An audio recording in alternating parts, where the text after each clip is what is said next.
Hi, Charlene back from Radical Feng Shui to talk to you about the last section of the 7 metal gua, which is lake energy, the place of celebration. So this area, we're looking now at the opposite area, which is east. But let me say this about the west, which I want to repeat.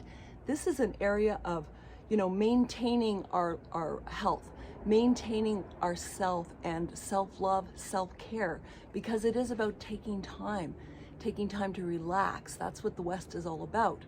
Now, interestingly enough, across from the West is the East, and it's about our ancestry, it's about our community, and about health.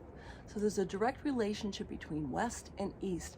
And this part of the section of the series is where I want to draw attention to keeping both in balance. It's like an infinity symbol.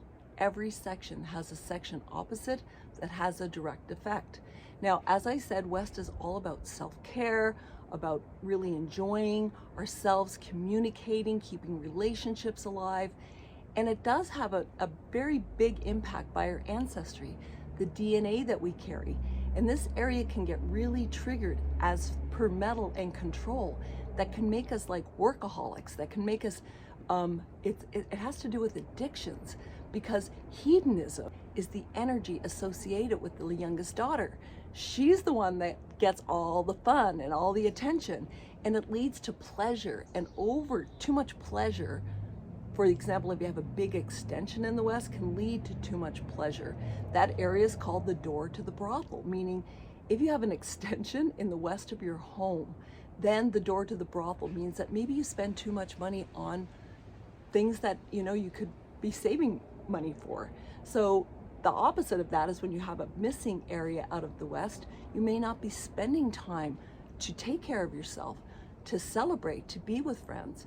And the direct connection to the ancestors is what's in our DNA.